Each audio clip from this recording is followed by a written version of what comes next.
पर उनको भरोसा है, उनको उम्मीद है कि योगी जी की सरकार हमारे सपनों को साकार करेगी, हमारे मां बाप के अरमानों को पूरा करेगी। और मैं अभिनंदन करना चाहता हूं, सरकार रात दिन हर हाथ को काम के संकल्प के साथ हम काम कर रहे हैं। और आपने जो हमारा मार्गदर्शन किया है, विभाग का मार्गदर्शन किया है, मैं उस बात के लिए मैं हृदय से आपको धन्यवाद देते हुए आपको आश्वस्त करना चाहता हूं। आपने कहा कि 2047 तक जब देश विकसित राष्ट्र बनेगा, तब उत्तर प्रदेश का कोई भी नौजवान ऐसा नहीं होगा जिसके हाथ में काम न हो, कोई बेरोजगार नहीं रहेगा।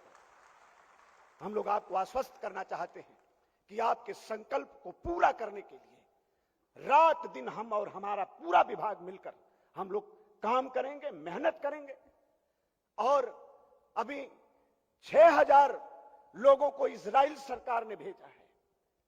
मैं बहुत सम्मान पूर्वक पूज्य महाराज जी, मैं आपसे निवेदन करना चाहता हूं, ये जो भीड़ है बहुत बड़ा कारण इस बात का है, जो लोग भी इजराइल काम करने गए हैं आज उनका जीवन बदल गया है। आज वो जहां रहते हैं, जिस गांव में रहते हैं, जिस मोहल्ला में रहते हैं, उनके घर परिवार के लोग, उनको जानने वाले लोग, उनके रिश्तेदार आज आपका रात दिन आपका आभार प्रकट करते वो थकते नहीं है। इसलिए हमें इसे रोकना नहीं है, इसे और तेजी से हमें आगे बढ़ाना है। एक बहुत बड़ी उम्मीद आज उत्तर प्रदेश के नौजवानों के अंदर जगी है।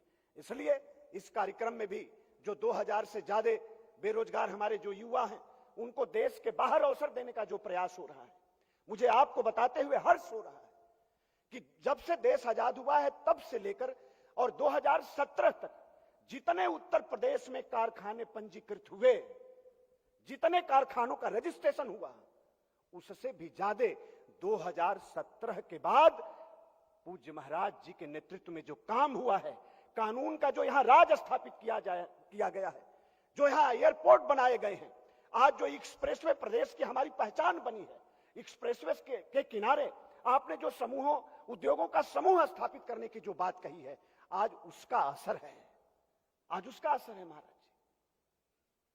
आज पिछले 7 वर्ष के अंदर आजादी से लेकर 2017 तक जितने कारखाने नहीं आए उत्तर प्रदेश के अंदर, उससे भी ज्यादा हमने नए कारखानों को पंजीकृत किया है। प्रतिदिन देश और दुनिया की नामी कंपनियां उत्तर प्रदेश की सरजमीन पर प्रतिदिन रजिस्टर्ड हो रही हैं। ये रोजगार का सृजन जो हो रहा है उत्तर प्रदेश की धरती पर, ये एक मिसाल पैदा कर रहा है देश के लिए और दुनिया के लिए, देश के दूसरे हिस्सों के लिए। इसलिए मैं इस मंच पर आप आए, हम लोगों का मनोबल बढ़ा है, नौजवानों का भरोसा और बढ़ेगा। आपकी उपस्थिति को मैं सादर नमन करते हुए और मंच का आदर करते हुए यहां जितने भी हमारे युवा आए हैं, आप सबका स्वागत अभिनंदन करते हुए मैं अपनी बात को रोकता हूं। आप सबका बहुत बहुत धन्यवाद। जय हिंद, जय भारत। बहुत बहुत धन्यवाद माननीय। आज हम सबके लिए ये गौरव के पल हैं कि रोजगार मिशन सोसाइटी के लोगों का लोकार्पण माननीय मुख्यमंत्री जी के कर कमलों द्वारा होने जा रहा है, जिसका अब वक्त हो गया है। तो मैं विनम्रता पूर्वक अनुरोध करती हूँ, रोजगार मिशन सोसाइटी के लोगों का लोकार्पण माननीय मुख्यमंत्री महोदय जी के कर कमलों द्वारा आप सभी की उन सम्मान भरी तालियों के मध्य।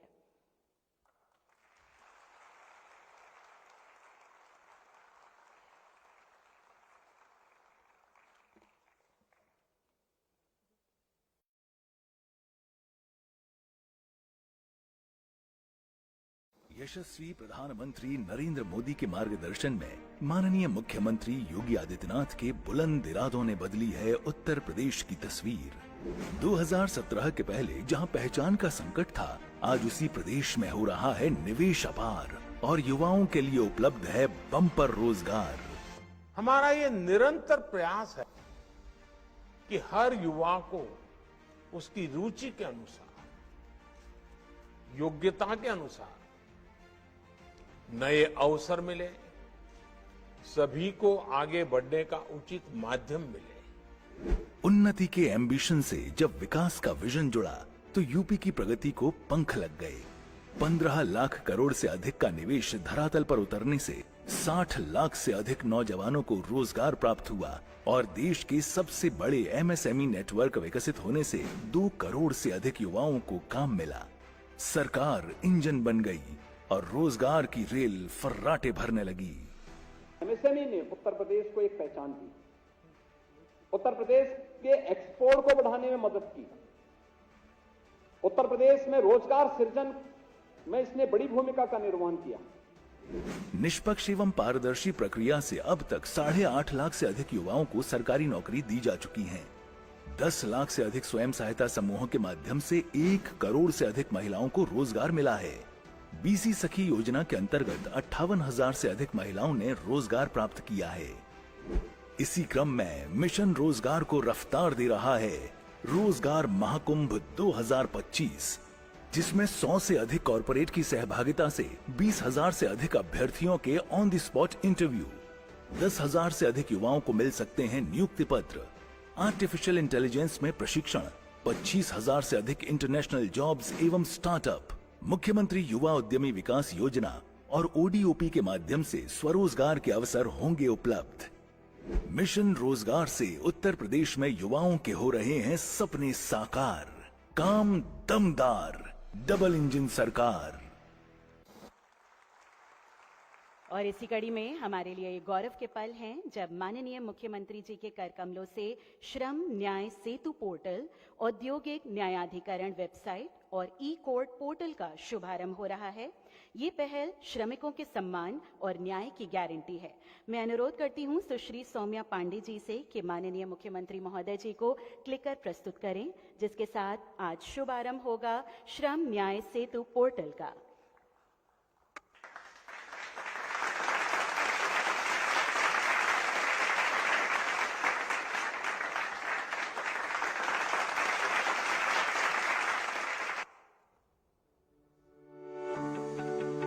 श्रमिकों के अधिकारों की रक्षा तथा त्वरित न्याय सुनिश्चित करने के उद्देश्य से उत्तर प्रदेश के माननीय मुख्यमंत्री योगी आदित्यनाथ जी, उत्तर प्रदेश के माननीय श्रम एवं रोजगार मंत्री श्री अनिल राजभर जी तथा माननीय राज्य मंत्री श्रम एवं रोजगार उत्तर प्रदेश श्री मनोहर लाल मन्नू कोरी जी के नेतृत्व एवं कुशल मार्गदर्शन में श्रम न्याय सेतु पोर्टल, औद्योगिक न्यायाधिकरण एवं श्रम न्यायालय की वेबसाइट एवं ई कोर्ट पोर्टल का शुभारंभ किया गया है। अब न्याय तक पहुंच होगी हर श्रमिक की वास्तविक शक्ति।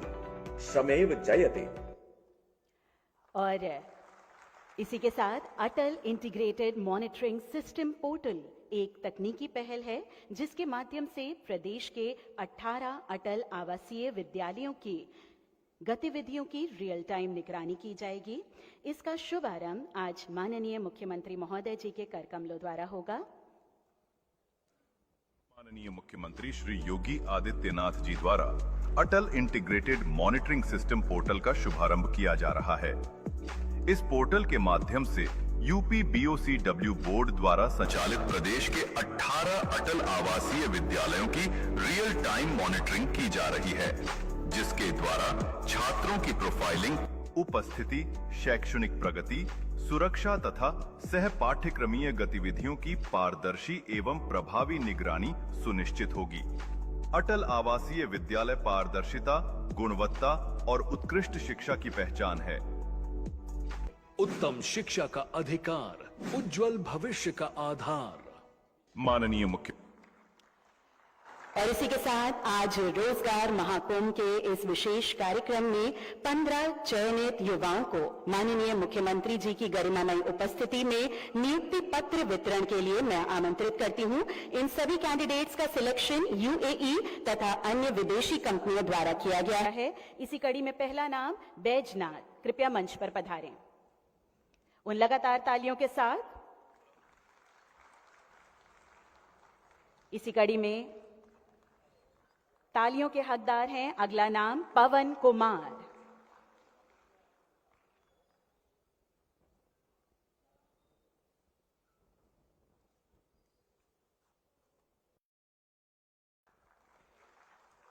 स्वागत करते हैं पवन कुमार। इसी कड़ी में अगला नाम राजेश कुमार।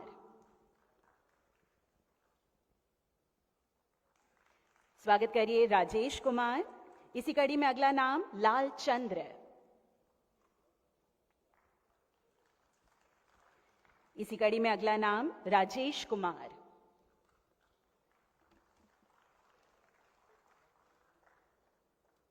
इसी कड़ी में अगला नाम रवि करण।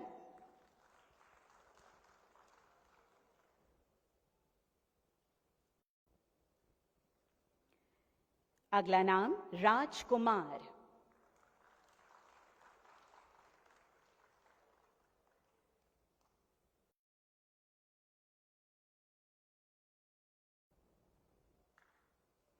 इसी कड़ी में अगला नाम लाल बाबू।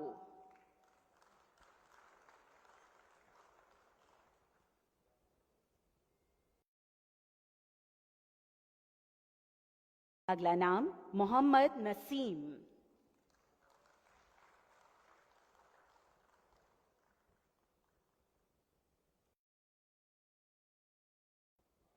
इसी कड़ी में स्वागत करते हैं अरमान अली।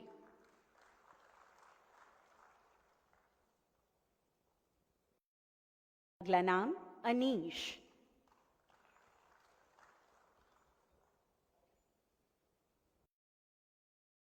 इसी कड़ी में अगला नाम प्रद्युम्न कुमार।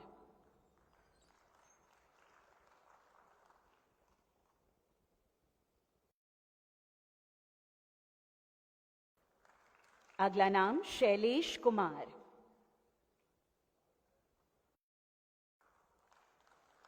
इसी कड़ी में अगला नाम बालकेश मौर्य। अगला नाम Jayaprakash Nishad.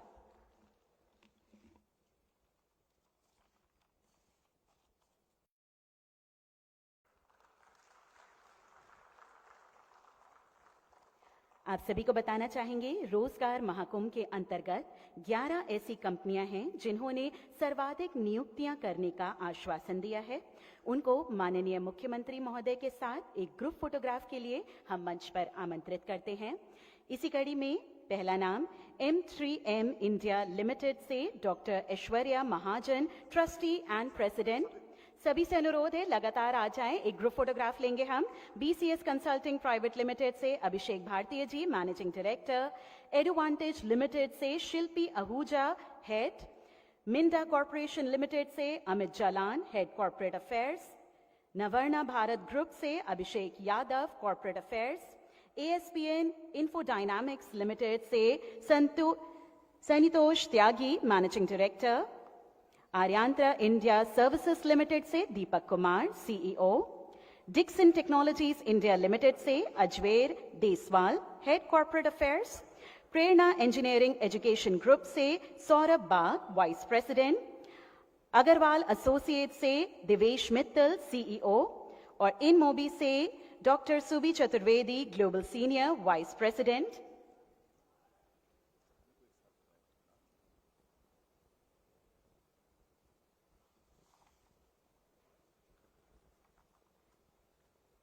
These are the domestic companies, and in this league, next up, we will invite our international companies to please join us on the stage for a group photograph.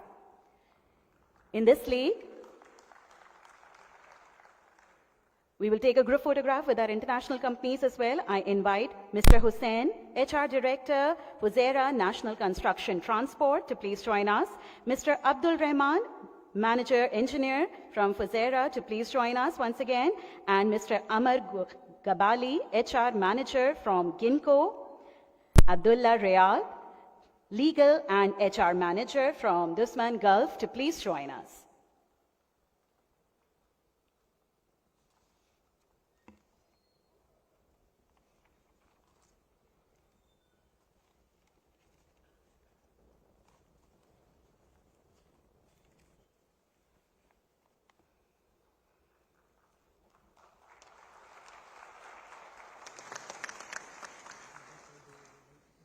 Thank you so much, gentlemen.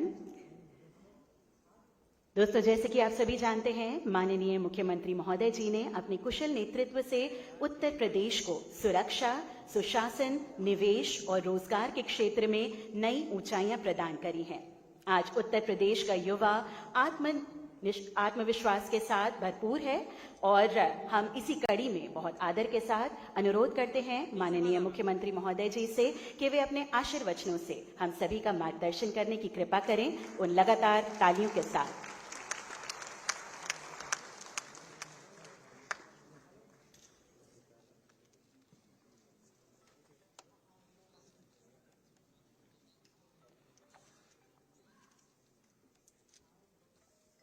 श्रम और सेवा योजन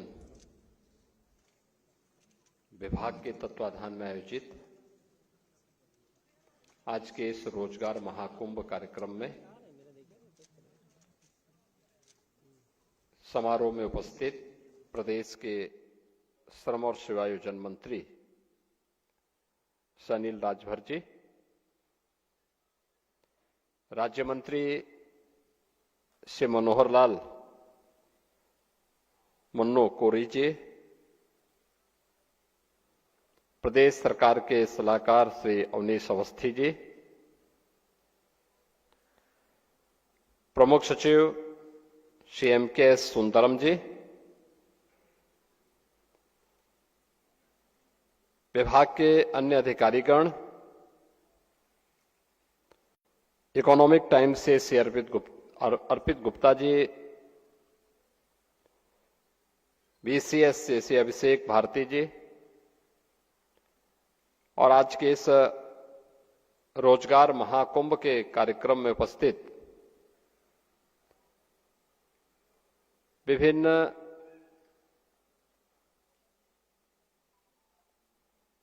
रोजगार संस्थाओं से जुड़े हुए, उद्यम से जुड़े हुए उनके CEO, चेयरमैन, MD और रोजगार प्राप्त करने वाले प्रदेश के हमारे सभी युवा, उपस्थित बहन और भाइयों,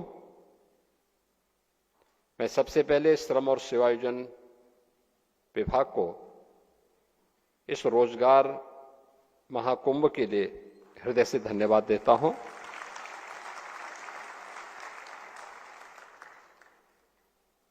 देश के यशस्वी प्रधानमंत्री आदरणीय मोदी जी के मिशन रोजगार के अभियान की कड़ी में विकसित भारत की संकल्पना के साथ हर व्यक्ति, हर संस्था भी अपना योगदान दे सकें, उसके लिए आवश्यक है कि हर युवा के हाथ को उसकी योग्यता के अनुसार कार्य मिल जाए।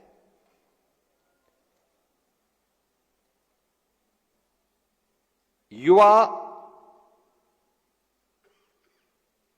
अपार ऊर्जा का स्रोत है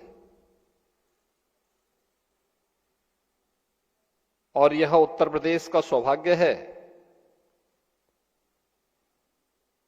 अगर दुनिया के अंदर सबसे बड़ी युवा आबादी भारत के अंदर है, तो भारत में सबसे बड़ी युवा आबादी उत्तर प्रदेश के अंदर है। ये सभी युवा आबादी जहां किसी भी क्षेत्र में उसे अवसर मिला है, उसने अपनी प्रतिभा और अपनी सामर्थ्य का लोहा उस जगह को, उस उद्यम को, उस क्षेत्र को लाभान्वित करने में लगाया है। और यही कारण है कि आज यूपी के इन युवाओं, यूपी की इस प्रतिभा और इस सामर्थ्य की मांग न केवल देश के अंदर बल्कि दुनिया के तमाम अन्य देशों में भी हो रही है। एक अवसर है ये, जब यहां पर इंडस्ट्री और एम्प्लॉयर ये दोनों एक साथ जुड़ रहे हैं। एक तरफ वे संस्थाएं हैं जो रोजगार देने के लिए उत्सुक हैं, और दूसरी तरफ वह युवा है जो स्किल डेवलपमेंट के साथ जुड़ करके उस रोजगार को प्राप्त करने का उत्सुक है। प्रदेश के अंदर उन अनंत संभावनाओं को आगे बढ़ाने के लिए पिछले 8-8.5 वर्ष के अंदर प्रदेश के अंदर जो कार्य प्रारंभ हुए, उसका परिणाम था कि जिस प्रदेश में पहले गांव का गांव प्लान करता था रोजगार के लिए, आज वो स्वयं भी अपने यहां रोजगार उपलब्ध करवा रहा है। याद करिए, परंपरागत उद्यम के क्लस्टर यूपी के अंदर थे, लेकिन धीरे धीरे करके समय के अनुरूप उसको प्रोत्साहन न मिलने के नाते इंस्पेक्टर राज के कारण तमाम संस्थाओं के अनावश्यक हस्तक्षेप के कारण वह बंदी के कगार पर पहुंच गया। 2017 में जब हम लोग आए थे, हम लोगों ने फिर से उन संस्थाओं को देखा। प्रत्येक जनपद के लिए एक जनपद एक उत्पाद, यानी वन डिस्ट्रिक्ट वन प्रोडक्ट की एक नई स्कीम को आगे बढ़ाया। आज परिणाम है कि वन डिस्ट्रिक्ट वन प्रोडक्ट ने प्रदेश के अंदर सूक्ष्म लघु मध्यम उद्यम के क्षेत्र में पूरे प्रदेश के अंदर 96 लाख ऐसी यूनिट को फिर से पुनर्जीवित करके करोड़ों युवाओं के हाथों को कार्य देने का एक मंच उसी के जनपद में, उसी के प्रदेश में उपलब्ध करवाने में मदद की। प्रदेश के वन डिस्ट्रिक्ट वन प्रोडक्ट और एमएसएमई प्रोडक्ट और इससे जुड़े हुए जो हमारे लघु और कुटीर उद्यम थे, इसकी ताकत का एहसास हम लोगों ने तब लगाया जब कोरोना कालखंड में बड़े पैमाने पर प्रवासी कामगार और श्रमिक वापस अपने अपने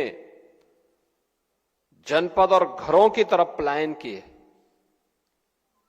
तो हम सबके सामने एक चैलेंज था, ये युवा कहां जाएगा, कहां रोजगार प्राप्त करेगा। तब मुझे विश्वास था कि वन डिस्ट्रिक्ट वन प्रोडक्ट के माध्यम से जिस कार्यक्रम को हम लोगों ने आगे बढ़ाया है, वहां पर इन्हें रोजगार की सुविधा प्राप्त होगी। और मुझे प्रसन्नता है कि 40 लाख कामगार और श्रमिक उत्तर प्रदेश के अंदर आए थे।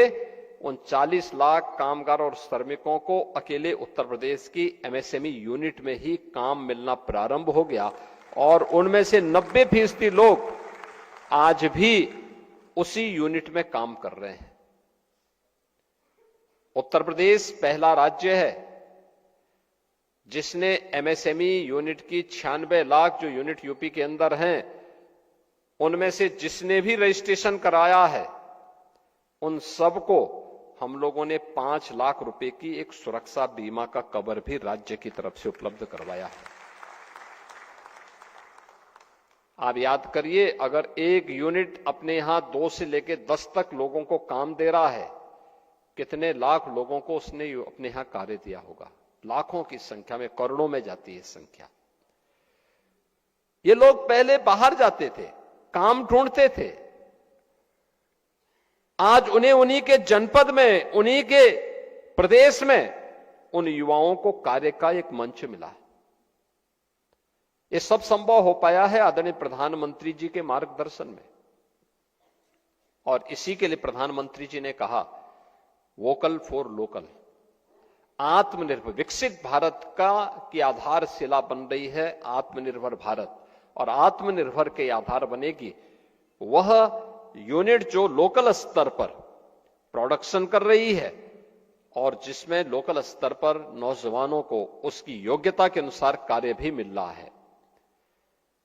यह मॉडल आत्मनिर्भर भारत की आधारशिला बनेगी, और आत्मनिर्भर भारत के लिए आत्मनिर्भर उत्तर प्रदेश तैयार करना होगा और आत्मनिर्भर उत्तर प्रदेश ही एक विकसित उत्तर प्रदेश की आधारशिला बनेगी। विकसित उत्तर प्रदेश विकसित भारत की आधारशिला बनेगी।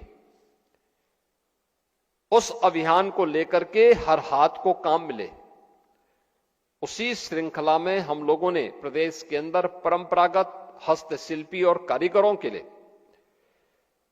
विश्वकर्मा श्रम सम्मान और पीएम विश्वकर्मा की स्कीम भी लागू की।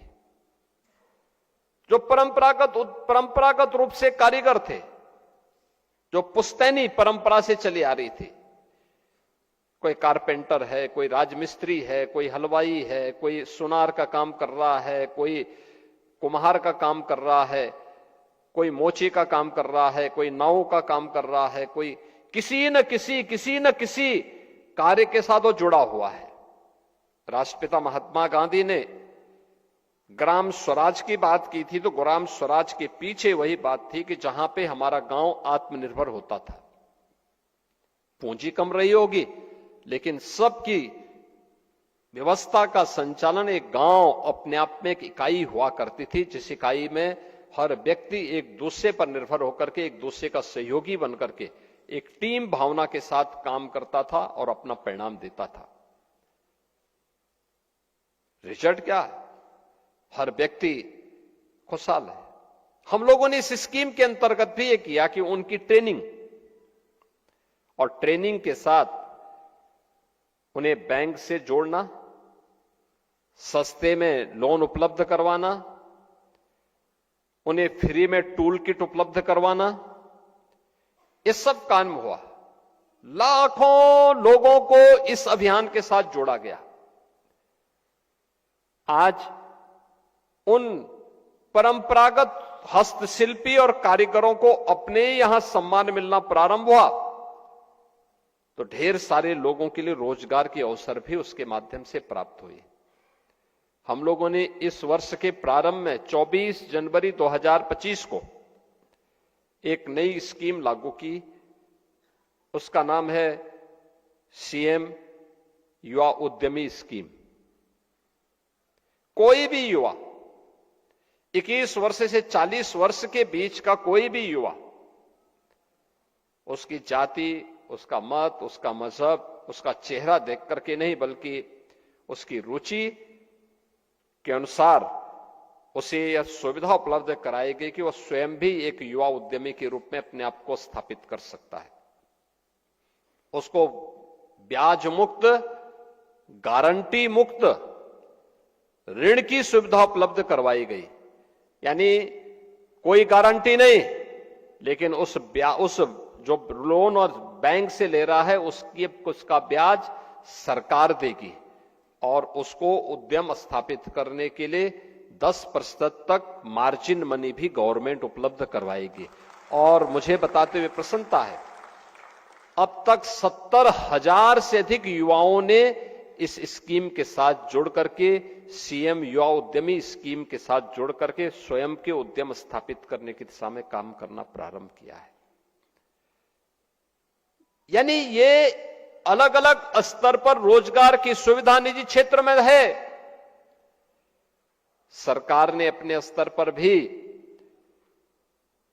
रोजगार उपलब्ध, नौकरी उपलब्ध करवाने की कार्रवाई की। पिछले 8 वर्ष के अंदर उत्तर प्रदेश पुलिस में, अकेले उत्तर प्रदेश पुलिस में 2,19,000 भर्तियां हम लोगों ने की और उत्तर प्रदेश के युवाओं को इसके माध्यम से सरकारी नौकरी दी। अकेले उत्तर प्रदेश के अंदर 1,56,000 शिक्षकों की भर्ती की प्रक्रिया को पूरी पारदर्शिता के साथ संपन्न किया और अलग अलग विभागों की पूरी सूची अगर आप लिखेंगे तो ये संख्या बढ़ करके उसमें शिक्षा है, स्वास्थ्य है, इरिगेशन है, पीडब्ल्यूडी है, कृषि है, विश्वविद्यालय हैं, इन सबको अगर हम जोड़ते हैं तो ये संख्या 8.5 लाख युवाओं को सरकारी नौकरी उपलब्ध करवाने वाला देश के अंदर सबसे बड़े राज्य के रूप में उत्तर प्रदेश की गिनती आती है। उत्तर प्रदेश में अपराध और अपराधियों के प्रति जीरो टॉलरेंस की नीति का परिणाम क्या था कि प्रदेश के अंदर निवेशकों ने इसको निवेश के एक बेहतरीन गंतव्य के रूप में, देश के इन्वेस्टमेंट के सबसे अच्छे डेस्टिनेशन के रूप में उत्तर प्रदेश को चयन किया। लेकिन इसके लिए हमें कार्य करना पड़ा। इसके लिए प्रदेश सरकार को अपनी नीतियों में परिवर्तन करना पड़ा। अब तक 33 से अधिक सेक्टोरियल पॉलिसीज हम लोगों ने तैयार की है कि हर सेक्टर की एक पॉलिसी, कोई भी निवेशक किसी भी सेक्टर में वह निवेश करना चाहता है, उसमें इन्वेस्ट यूपी के पोर्टल पर जाकर के वह उस पोर्टल में देखें, क्लिक करें और जिस क्षेत्र में उसको निवेश करना है उस क्षेत्र के बारे में उसको पूरी जानकारी मिल जाएगी। उसकी सहायता करने के लिए निवेश मित्र भी है, सिंगल विंडो प्लेटफॉर्म के लिए निवेश सारथी भी है, और फिर अगर उसने निवेश कर लिया है तो निवेश के बाद उन्हें इंसेंटिव जो मिलना है पॉलिसी के अंतर्गत वह भी उसको ऑनलाइन उपलब्ध करवाने की व्यवस्था है। 1947 से लेकर 2017 तक जितना प्रदेश के अंदर इंडस्ट्री को 70 वर्षों में इंसेंटिव नहीं मिला होगा, अकेले 8 वर्ष में उससे ज्यादा हम लोगों ने इंडस्ट्री को दिया है जिन्होंने प्रदेश के अंदर निवेश किया है। परिणाम है 15 लाख करोड़ रुपए की निवेश के प्रस्ताव प्रदेश के अंदर आज जमीनी धरातल पर उतरे हैं। 60 लाख से अधिक युवाओं को अपने ही क्षेत्र में, अपने ही प्रदेश में काम मिला है। इसके अलावा अन्य तमाम सेक्टर में व्यापक परिवर्तन हुई है और इन सबको देख करके हम कह सकते हैं कि पहली बार यूपी स्किल मिशन लागू करने वाला देश के अग्रणी राज्यों में है। यूपी स्टार्टअप मिशन के अंतर्गत प्रदेश के अंदर बेहतरीन कार्य आगे बढ़ रहा है। प्रदेश के अंदर स्किल डेवलपमेंट के कार्य के लिए और बेहतरीन न्यू एज टेक्नोलॉजी के साथ हम अपने युवाओं को जोड़ सकें। आज की डिमांड क्या है? आर्टिफिशियल इंटेलिजेंस की है, इंटरनेट ऑफ थिंग्स की है, रोबोटिक टेक्नोलॉजी की है, ड्रोन टेक्नोलॉजी की है। यूपी के नौजवानों के लिए दुर्लभ था। हम लोगों ने टाटा टेक्नोलॉजीज के साथ बातचीत की। आईटीआई में इससे संबंधित पाठ्यक्रम और इससे संबंधित वर्कशॉप ही नहीं बल्कि वहां पर हम लोगों ने उससे संबंधित लैब्स स्थापित करवाई। आज उनकी बेहतरीन ट्रेनिंग का मंचो बना है। हब एंड स्पोक मॉडल पर युवाओं को तैयार किया जा रहा है और इस नई चुनौती के लिए नए समय की टेक्नोलॉजी को अपनाने के लिए यूपी के नौजवानों के लिए प्लेटफॉर्म उपलब्ध करवाएगा। क्या परिणाम है? आज यूपी के नौजवानों की मांग दुनिया के तमाम देशों में हो रही है। याद करिए, जो नौजवान यहां से दुनिया के तमाम देशों में गए, वहां पर उनके लिए प्रारंभिक चरण में उनकी ट्रेनिंग की एक चैलेंज थी। हमारे सामने चीजें आती थी कि दुनिया के अंदर मांग इस नई टेक्नोलॉजी के तहत उस प्रकार की वर्कफोर्स की है, तो उस प्रकार के वर्कफोर्स को तैयार करना, उसकी ट्रेनिंग देना। लैंग्वेज की प्रॉब्लम होती है तो लैंग्वेज के बारे में दिखाना, उनके बारे में उसको बताना। अगर वह जर्मन जा रहा है तो उसको जर्मन भाषा के बारे में जानकारी होनी चाहिए। फ्रेंच जा रहा, फ्रेंच की जानकारी होनी चाहिए। स्पेन जा रहा है, स्पेनिश के बारे में उसको जानकारी होनी चाहिए। जापान जा रहा है, जापानीज के बारे में उसको जानकारी होनी चाहिए। अगर वह दुनिया के किसी भी अन्य देश में जा रहा है, उस देश के अनुसार उसको ट्रेनिंग, वहां की भाषा के अनुरूप उसको ट्रेनिंग देने का कार्यक्रम, और भाषा के अनुसार ट्रेनिंग देने के कार्यक्रम के साथ राज्य सरकार ने जब इसको जोड़ा, बड़े पैमाने पर उत्तर प्रदेश का युवा आज उस कार्यक्रम के साथ आगे बढ़ रहा है।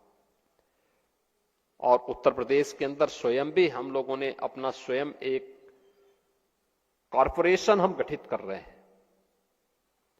युवाओं के लिए, कोई भी युवा जो यूपी के अंदर कार्य करेगा उसको न्यूनतम मजदूरी देने की गारंटी, न्यूनतम वेतन देने की गारंटी देने वाला राज्य बन रहा है उत्तर प्रदेश।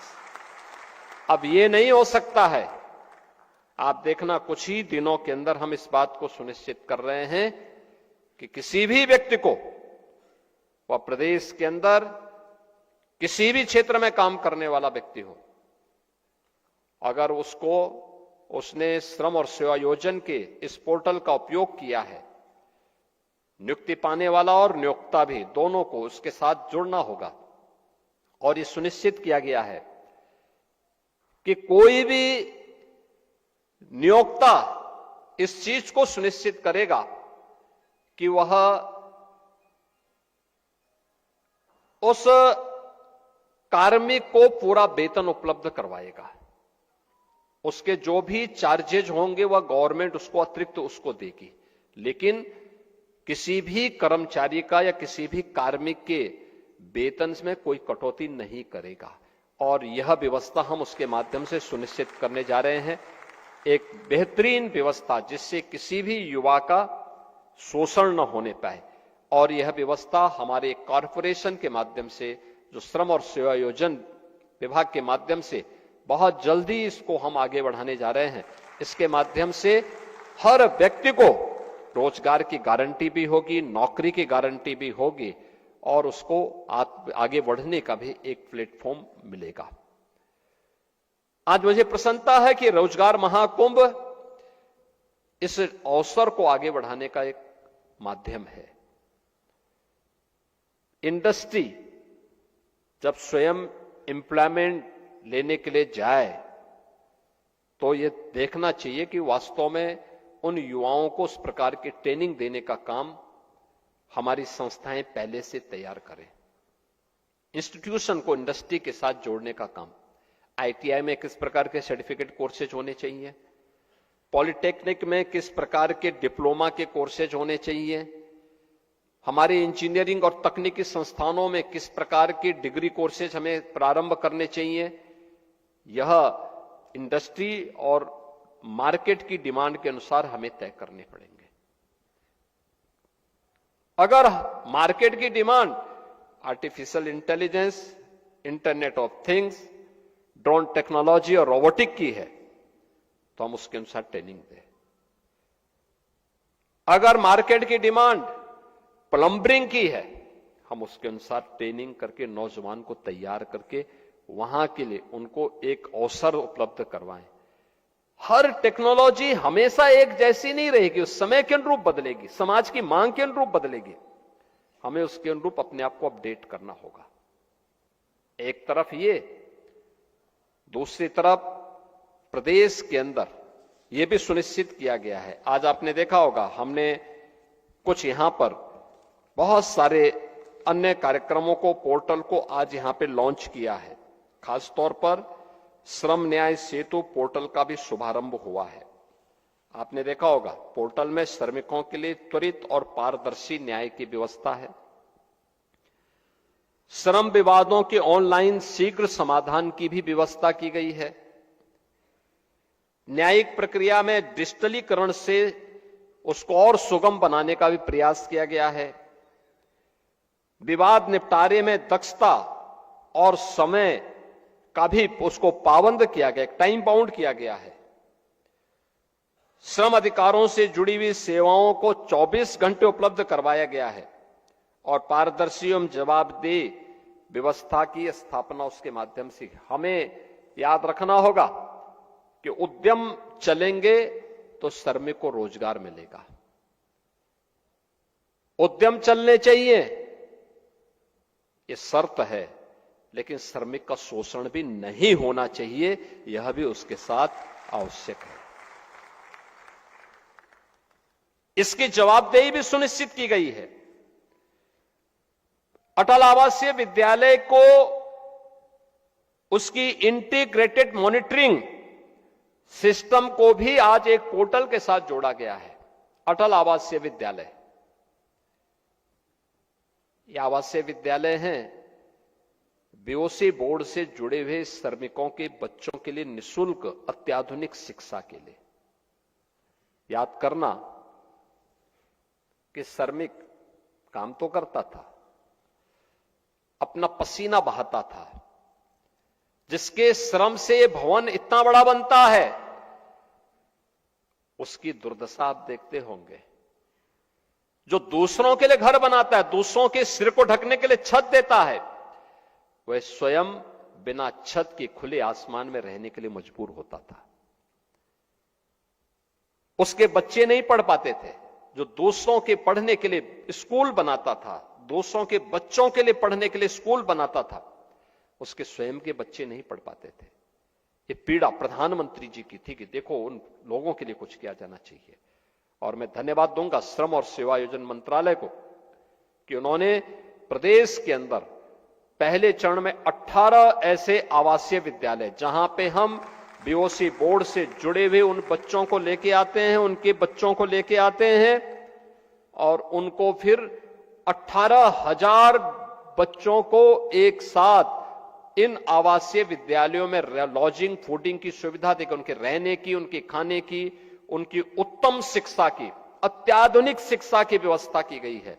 और मेरा मानना है कि अटल आवासीय विद्यालय का जितना बेहतरीन इंफ्रास्ट्रक्चर आज के दिन पर उत्तर प्रदेश के अंदर है, उत्तर प्रदेश के अंदर अन्य किसी विद्यालय का उतना अच्छा इंफ्रास्ट्रक्चर नहीं होगा। अब उसी तर्ज पर हमने बेसिक एजुकेशन में भी इंटीग्रेटेड कैंपस की एक व्यवस्था प्रारंभ की है। पहले चरण में 57 ऐसे मुख्यमंत्री अभ्युदय और कंपोजिट विद्यालयों की स्थापना का कार्य हमने प्रारंभ कर दिया है। ये डे स्कूल होंगे, बच्चा अपने घर से जाएगा, पढ़ेगा, आधुनिक अत्याधुनिक शिक्षा बच्चे को वहां प्राप्त होगी। ये बहुत सारे परिवर्तन हैं। हमें समय के अनुरूप अपने आप को तैयार करना होगा। श्रमिक कानून में रिफॉर्म करने होंगे जो श्रमिकों के हितों का भी संरक्षण कर सके, इंडस्ट्री को भी स्मूथली चलाने में योगदान दे सके, क्योंकि दोनों का हित एक दूसरे से जुड़ा हुआ है। हमें यह सुनिश्चित करना होगा कि कोई आउटसोर्सिंग कंपनी के माध्यम से किसी श्रमिक का शोषण न होने पाए।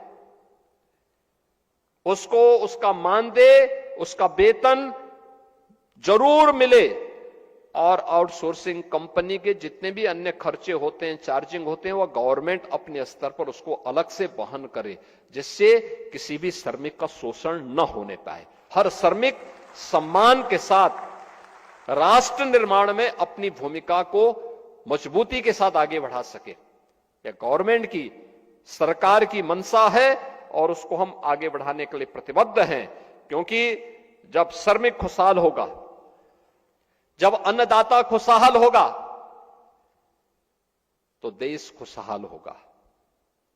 जब श्रमिक आगे बढ़ेगा, युवा शक्ति के हाथ को रोजगार होगा, तो विकसित भारत और विकसित उत्तर प्रदेश से दुनिया की कोई ताकत नहीं रोक पाएगी।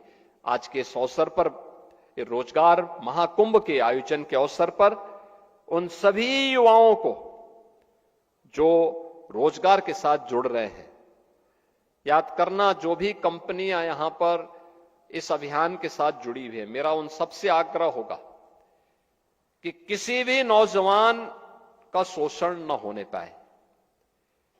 अगर उस नौजवान को बाहर भेजना है तो पहले वहां के लैंग्वेज और उस प्रकार की टेक्नोलॉजी के साथ, उस प्रकार के ट्रेड के साथ उत्तर प्रदेश के हमें स्किल डेवलपमेंट मिशन के साथ उनको जोड़ करके उनकी ट्रेनिंग दे देनी चाहिए, जिससे वह युवा या वह हमारा जो नौजवान है, जब वह किसी नौकरी रोजगार के लिए दुनिया के किसी देश में जाता है या देश के किसी अन्य भाग में जाता है, वहां ट्रेनिंग के नाम पर, वहां लैंग्वेज के नाम पर उसको अनावश्यक वेट न करना पड़े। वह जाए, तत्काल उसके हाथ को काम मिले, उसका मानदेय उसको प्राप्त हो, वह खुशहाल जीवन जी सके और उसके बच्चे भी खुशहाली का जीवन जी सके। इस प्रकार का कार्यक्रम हम सुनिश्चित करेंगे। इस विश्वास के साथ इस रोजगार महाकुंभ में प्रदेश भर से जो युवा उपस्थित हुए हैं, उन सभी युवाओं का मैं हृदय से स्वागत करता हूं और विश्वास करता हूं कि श्रम और सेवायोजन विभाग इन सभी चीजों को जरूर ध्यान में रख करके इन युवाओं के हितों को हर प्रकार से सुरक्षा और संरक्षण देने का काम करेगा। आप सबके प्रति मेरी शुभकामनाएं हैं। धन्यवाद। जय हिंद। बहुत बहुत धन्यवाद माननीय, आपके आशीर्वचन और मार्गदर्शन के लिए। और इसी कड़ी में धन्यवाद ज्ञापित करने हेतु मैं अनुरोध करती हूं श्री अर्पित गुप्ता जी से, senior associate editor, ET government, the economic times.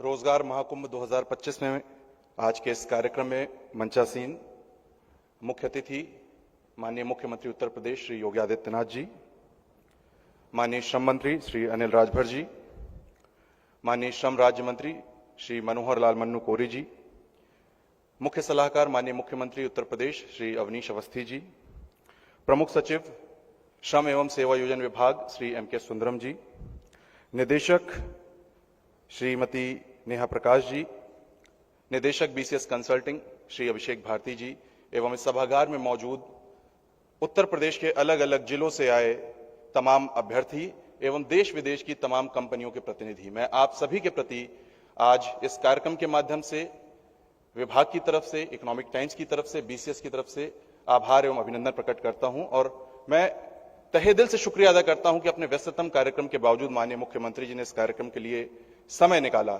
मुख्यमंत्री जी, बीते दिनों कुछ कंपनियों से चर्चा करने का अवसर मिला तो मैंने उनसे जानने की कोशिश की। मेरी इच्छा थी, क्यूरियोसिटी थी कि उत्तर प्रदेश में आखिर वो क्यों निवेश कर रहे हैं, यहाँ के लोगों को क्यों हायर करके अपनी कंपनियों में रोजगार प्रदान कर रहे हैं।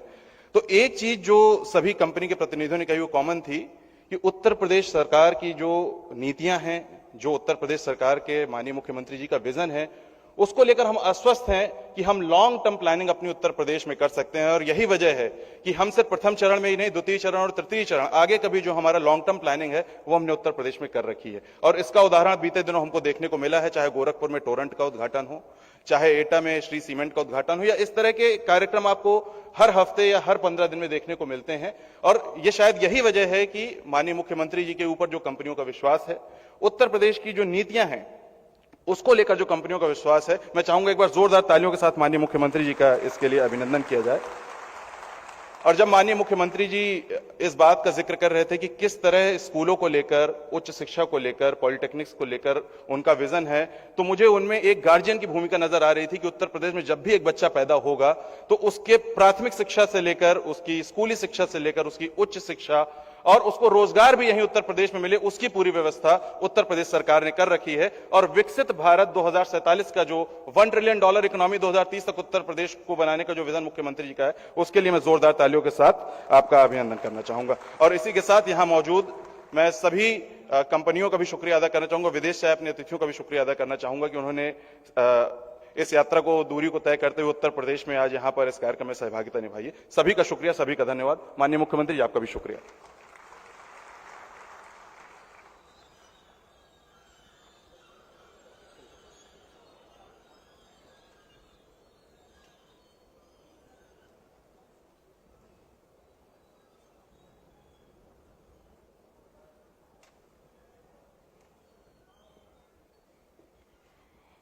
एक बार पुनः हम हमारे सम्मानित अतिथियों का आभार व्यक्त करते हैं जिन्होंने अपना बहुमूल्य समय हमारे विशेष कार्यक्रम को दिया।